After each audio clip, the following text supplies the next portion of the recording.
Allow me to tell you a story. One of pure commitment, dedication, resolve, and sometimes just straight up insanity. No, I'm not talking about the legendary King of Conquerors, but instead the person who spent the last year and a half making sure he got his own video. I'm talking about the even more legendary Delta Lord. If you've watched any of my past 98 videos, then I'm sure you've caught a glimpse of a single reoccurring comment requesting a certain servant profile. Well, after over 570 long-awaited days, it's finally time to give Delta what he's asked for. So let's take a look at the story and lore behind a heroic spirit whose influence was so great that it spurred the creation of a completely new era. Let's begin. Contrary to what many of his legends will have you believe, Alexander III wasn't actually the son of the Greek god Zeus. No, he was born in the year 356 BC to King Philip II and his fourth wife Olympias in the ancient Greek city of Pella.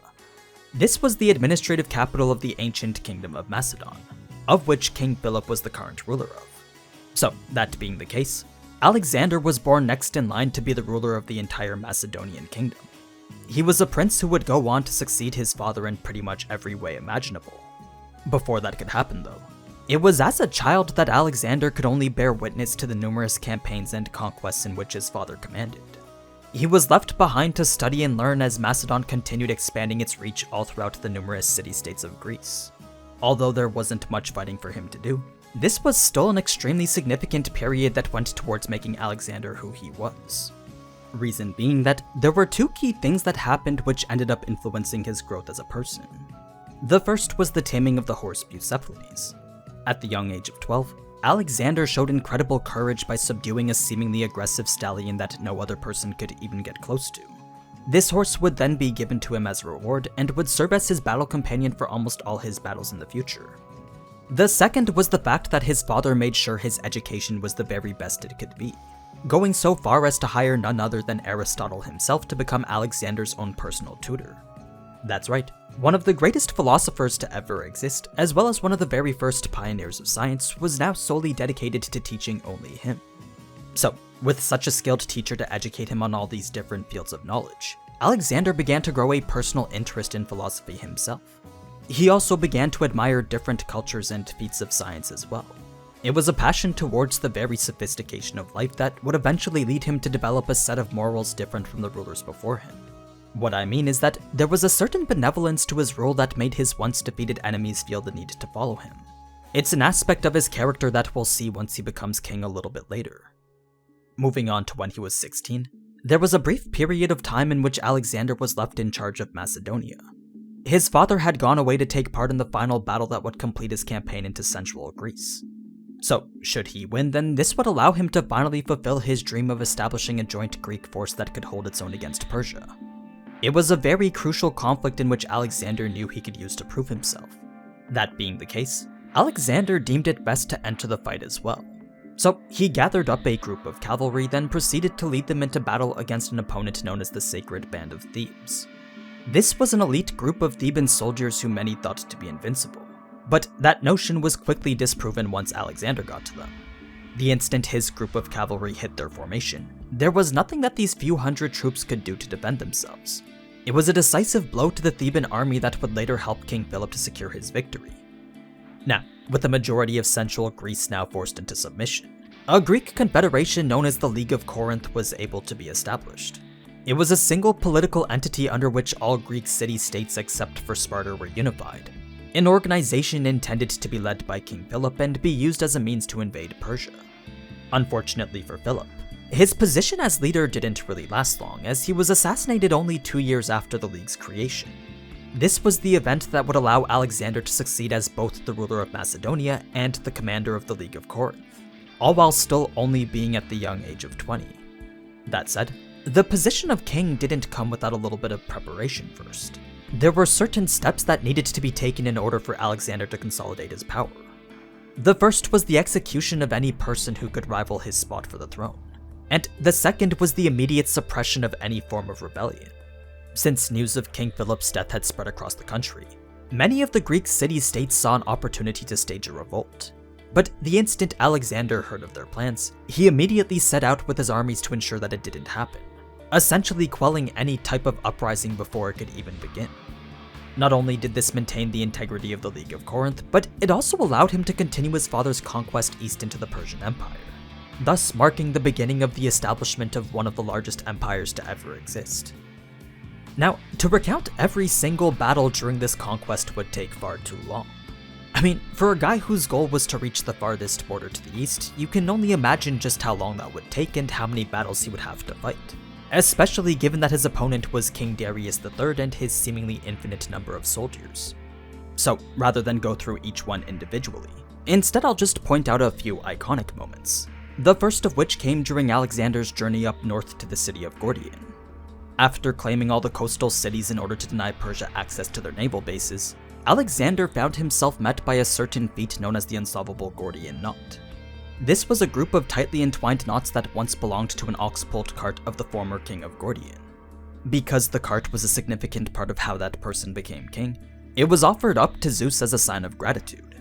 Years would then pass as the cart remained kept deep within the royal Gordian palace, eventually resulting in the manifestation of a legend around it due to the predictions of an oracle. What the oracle predicted was that whoever could unravel the knots would be destined to conquer all of Asia. It was a legend that Alexander knew was meant for him. So even though he couldn't figure out how to unravel the knot by hand, slicing through it with his sword proved to be just as effective. Now, not only did this grant him victory over the unsolvable challenge, but it's also the part of his history that allows him to be able to use the Gordius wheel as his chariot, an aspect of his power that we'll look at more when we talk about his noble phantasms next video. For now though, let's move on to the Battle of Issus. The year is 333 BC, and Alexander continues to conquer city after city.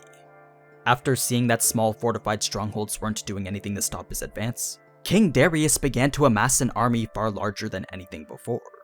It was a massive force led by himself consisting of over 100,000 soldiers, 10,000 of which were the elite heavy-armed infantry known as the Immortals. So, with Alexander's army outnumbered by about 60,000, what would determine victory here would be his positioning. He needed to route his troops in a way that would make the most out of their superior battle experience. It was an outlook to the battle that led Alexander to commit to a massive charge straight down the inner right flank. Not because it was the weakest point in the Persian formation, but instead because it was the fastest way to get to Darius. You see, if Alexander could force Darius to retreat, then that would leave the rest of the army without any significant leadership. It would cause the remaining forces to become disorganized, which in turn would make the numbers advantage completely meaningless. And just as you'd expect, that's exactly what happened when Darius saw Alexander's armies approaching him. He immediately retreated from the region without so much as stopping to even pick up his family, resulting in the capture of his mother, daughters, and even wife. So, with such a decisive victory against what seemed to be such overwhelming odds, this battle would go on to become one that would best highlight Alexander's prowess as a military leader. It was a feat that would help to establish his future motto of "There is nothing impossible to him who will try." A motto that would eventually make Alexander become known as the personification of possibilities itself. Anyway, a lot of the battles after this didn't really compare in scale to the one at Issus, reason being that Darius never did return to the field with another massive army. Instead, he just attempted to make offers of peace, all of which were met by rejection unless he was to declare Alexander king of Persia. Since that was never going to happen though, Alexander simply continued his conquest deeper into Syria and down towards Egypt. It was along the way that he was met by significant resistance at the heavily fortified island of Tyre, a key coastal location that would allow for the siege of Egypt to be that much easier. What made this particular battle so difficult though was that Alexander didn't have any ships to properly approach the island with. He was forced to retreat numerous times due to a lack of places to funnel his troops through. Only after putting together a massive fleet was he finally able to overwhelm them. A few months after that, a similar level of resistance was formed at the city of Gaza. But it was the instant that this stronghold was taken that Alexander pretty much became ruler of Egypt. Very little opposition came after as Alexander traveled from city to city, likely because the people saw him as some sort of liberator. In any case, King Darius would try one more time in the year 331 BC to fend off the invading Macedonian armies. But just like the first, the battle was yet another decisive victory for Alexander. So once again, Darius would find himself retreating further east towards the borders of his empire. His initial plan was of course to gather as many troops as he could for another battle, But this time Darius would find himself betrayed by his very own soldiers. With Alexander's forces quickly approaching from the recently subjugated Babylonia, it was only a matter of time before they reached the Persian capital of Persepolis. And to the Persian troops who were constantly being pushed back from every subsequent loss, it was now painfully clear that Darius simply wasn't fit to lead them into battle. So, by the time Alexander had finally caught up to Darius's last known location, he was saddened to see that his rival had been assassinated by a coup led by one of the Persian governors, a new enemy who now claimed that he was the true king of Persia. This had actually gone to make Alexander furious, because not only did it diminish his claim as the new ruler of the Persian Empire, but it also went against everything that he wanted for Darius. You see, Alexander had hoped that he could take him alive. He wanted the transition of power from Darius to himself to be a peaceful one. It was the only way to fully legitimize his claim to the throne and truly appease the people of Persia. But now that this Persian governor had taken that away from him, all it did was make for yet another target that Alexander had to eliminate. The only thing that came for this new usurper was a relentless pursuit all across the continent. It was such a persistent chase all throughout Central Asia that eventually the remaining Persian troops simply decided it was best to just give up and hand Bessus over. At least that was a better outcome than having to continue running and even potentially flee their own homeland. Now, it was after Bessus's execution that Alexander gained full control over Persia. What came with it, though, was the adoption of a Persian lifestyle in which many of his Macedonian comrades weren't very fond of. They viewed Alexander's actions as an attempt to deify himself, something that many who were closest to him thought to be disrespectful to their own culture. As a result, Alexander had no choice but to lay off on the Persian customs he was trying so hard to adopt. I mean, inner conflicts were escalating to the point where some of his generals were even plotting his assassination. It made it so that the only way Alexander was able to continue his conquest further east was by first executing every person remotely involved with them. Only after eliminating the source of his paranoia was he finally able to continue his campaign into India. So, in the year 327 BC, Alexander would begin a journey in which he would traverse all sorts of different terrains and encounter enemies unlike any he'd ever seen before. Yes, the loss to his numbers were certainly great, but never once did Alexander's hopes ever diminish. He was fully committed to reaching that eastern edge of the continent. What did bring his dreams to a halt, though, was the increasing reluctance to fight from more and more of his soldiers. Remember, some of these men had been fighting for almost a decade now, so it only made sense that many just wanted to return home to their families and rest. This wasn't a full-on revolt against their king, but it was enough to convince Alexander to cease his advance, temporarily halting his campaign to the east around the year 325 BC. Now, it was over the course of the next year that Alexander would use his power to try and unite the people of Persia and Macedonia. His goal was to establish a new race of people who would be loyal only to him. The main issue with that, though, was that it involved trying to incorporate some of the Persian culture in which the Macedonians weren't very fond of, resulting in the growth of a resentment similar to how it was only a few years ago. We're not sure if this had any influence over the cause of his death, but it was only a year later that Alexander would suddenly fall ill and die. Some believe that it's because he was poisoned, others simply think it was due to natural causes. Either way, this legendary King of Conquerors would pass away before ever getting to continue his conquest into the Arabias. His dream of reaching the ocean at the farthest border to the east would be cut short before ever even getting close to it.